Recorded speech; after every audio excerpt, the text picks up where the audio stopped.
Chapter 16, Temperature and Heat.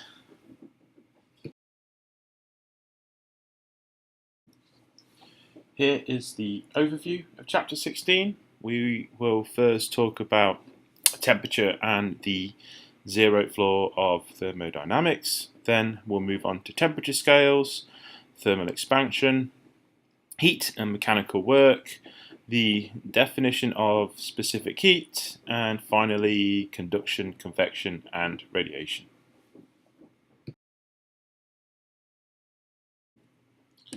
Heat is simply energy transferred from one object to another because there is a temperature difference between the objects, i.e. one object has a different temperature compared to the other. Objects are in thermal contact, are said to allow heat to flow between them, and when the transfer of heat ceases, we say these objects are in thermal equilibrium, and when that happens, they reach the same temperature. This moves us on to the zeroth law of thermodynamics. This states if object A is in thermal equilibrium with object B, and object C is also in thermal equilibrium with object B, then objects A and C will be in thermal equilibrium if they are brought into thermal contact. Essentially, what this means is temperature is the only factor that determines whether two objects are in thermal equilibrium.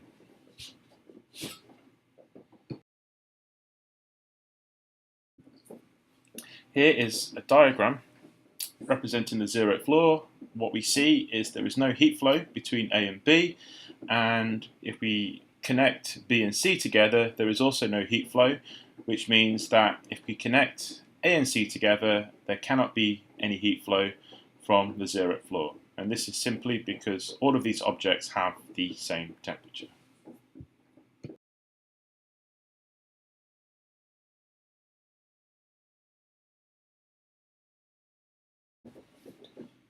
The two most common temperature scales used in everyday life are the Celsius and Fahrenheit scales.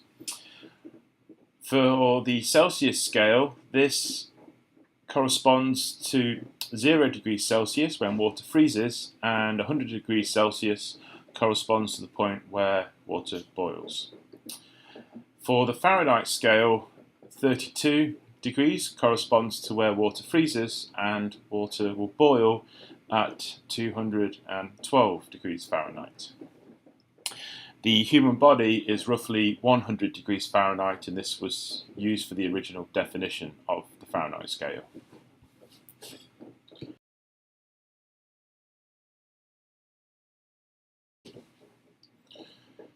The temperature in Fahrenheit is equal to 9/5 times the temperature in Celsius plus 32. To get the temperature in Celsius, this is equal to 5/9 times open bracket the temperature in Fahrenheit minus 32 close bracket.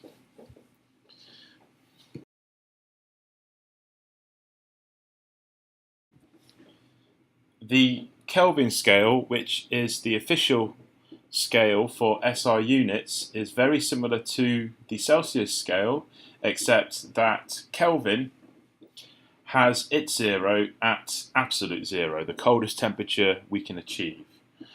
To convert between the two, this is fairly straightforward. The temperature in Kelvin will equal the temperature in Celsius plus 273.15.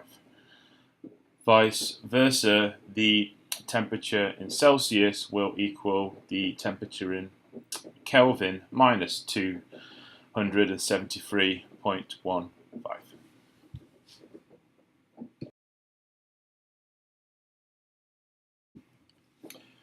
Moving on to thermal expansion. Now, most substances, when heated, will expand, and this results in a change in length of the object or a volume that is typically proportional to the change in temperature.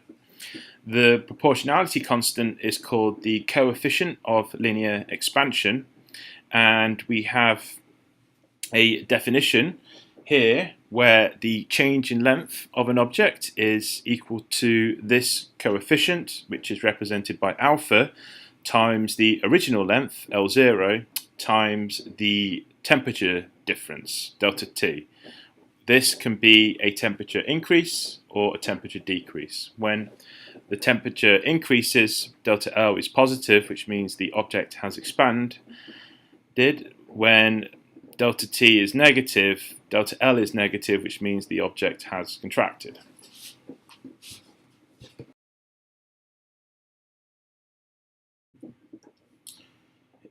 The coefficient of linear expansion, which has units Kelvin to the -1, will be different for different materials. And here we have a table that compares various materials. We can see that lead is a material that will most readily expand in this table since it has the highest value, and quartz is a material that does not readily expand since it has the lowest value.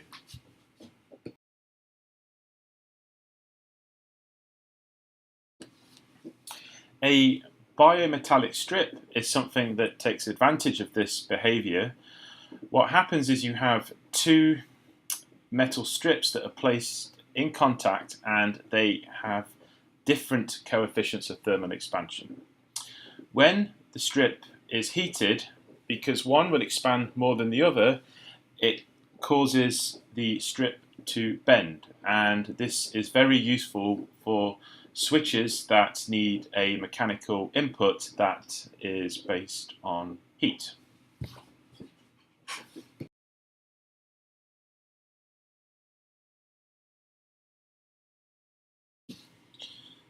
Now, the expansion of an area of a flat surface can be derived from the expansion in length in two dimensions.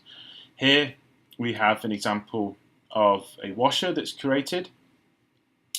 A washer is a disc with a hole, and when we heat the disc, not only will the disc expand, but the hole will expand, and if we heat the piece of metal that the hole is made out of, that will also expand. The increase in area, delta A, will equal twice the linear expansion coefficient times A, the original area, times delta T, the temperature difference.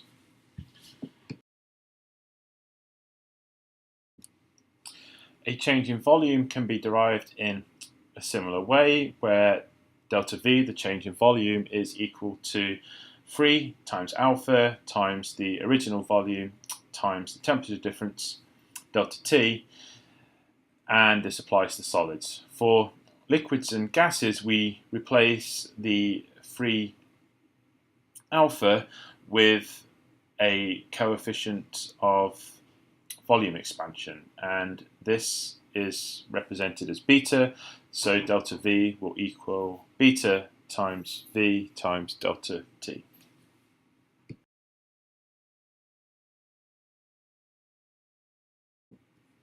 Just like the coefficient of linear expansion, the coefficient of volume expansion, beta, will depend on the material.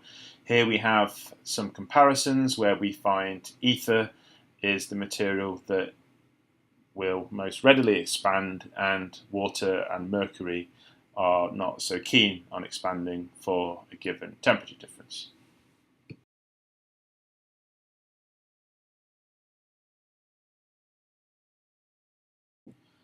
As mentioned before, heat is simply another form of energy.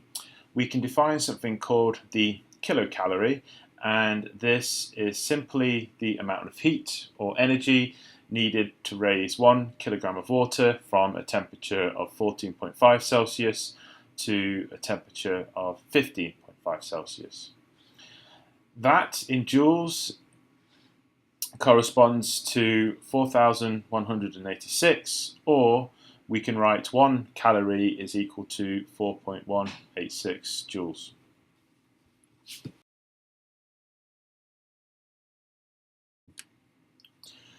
The heat capacity of an object is a measure of the amount of heat added to it or taken away divided by the rise in temperature.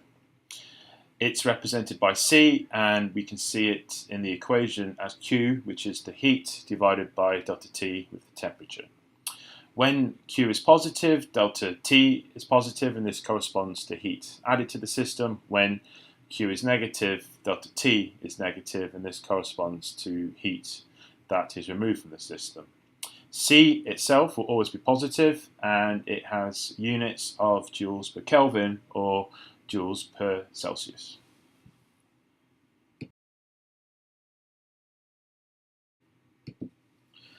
The heat capacity will depend on the object's mass, i.e. the greater the mass, the greater the heat capacity, since one will need more heat to change the temperature by a fixed amount.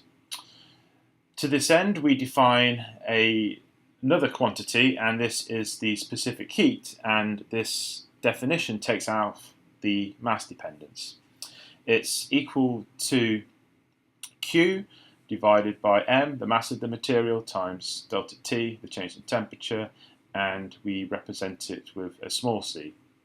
The SI units are joules per kilogram Kelvin or joules per kilogram Celsius.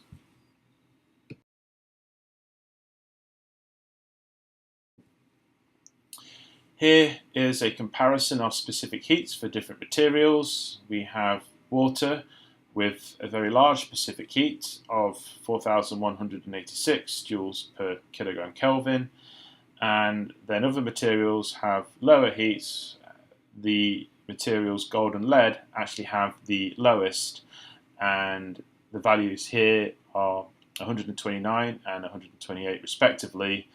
This means that we need the least amount of energy to change the temperature for these materials when we consider a fixed mass.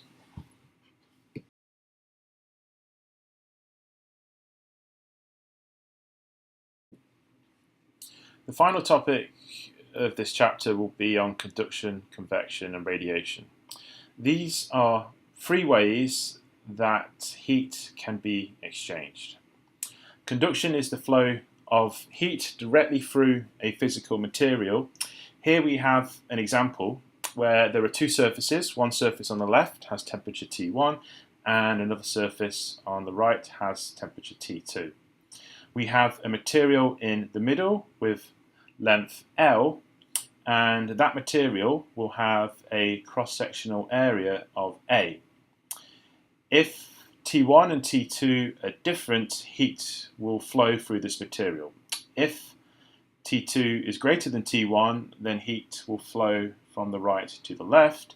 If T1 is greater than T2, heat will flow from the left to the right.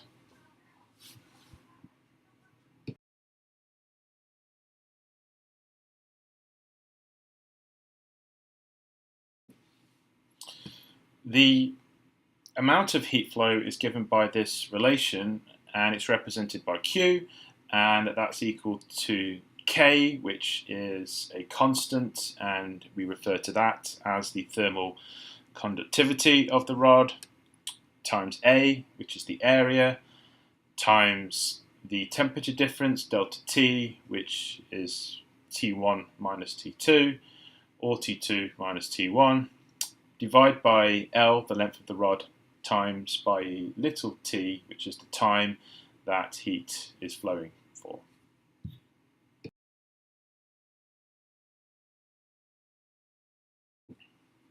Substances with high thermal conductivities are good conductors of heat, and we have some examples on the right where we see the K value for various substances, and we can see that metals occupy the positions in the table with the highest K values, for instance silver, copper, gold, etc. The thermal conductivity is actually related to the electrical conductivity because it's the electrons that transfer heat in the same way as it's the electrons that transfer an electrical signal. Those with low thermal conductivities are good insulators. So these don't allow much heat to flow. We have some examples here: glass, asbestos, wood, wool, all things that don't allow much heat to flow. These are good in situations where you want to control the heat flow. For instance, if you go to a very cold place, the material that you need to cover yourself with has to have a low thermal conductivity to keep you warm and to stop the heat flowing out of the body.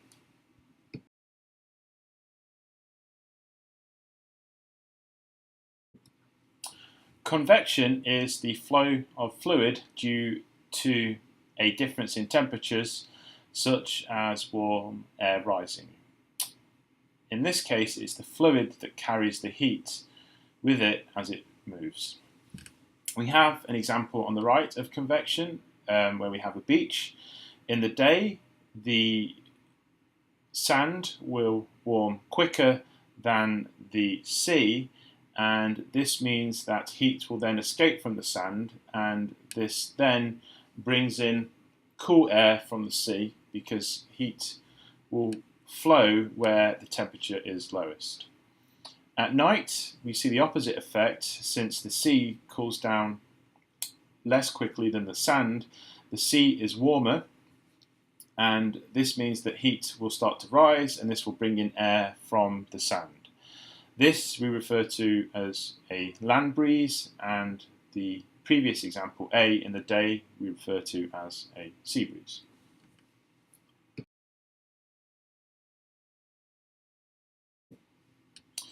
All objects give off energy in the form of radiation if they have some finite temperature, and this energy is given off as electromagnetic waves. Examples of these are infrared, visible light, ultraviolet, and unlike conduction and convection, we can transfer heat through a vacuum in this way. We don't need stuff to act as the agent of transfer for the heat. It's actually the photons that do this for us. The amount of heat radiated by an object will be proportional to the surface area, and it will be proportional to a fourth of the temperature, i.e. T to the 4.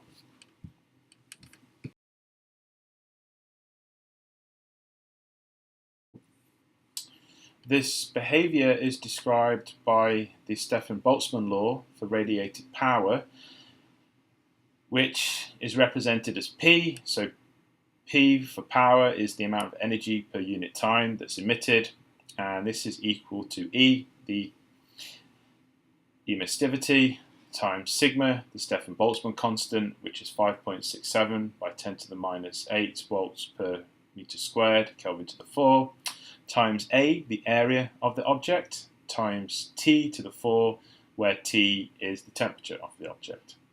We can see here, if something is at absolute zero, where T is equal to 0, then P will 0, and that means there will be no heat emitted.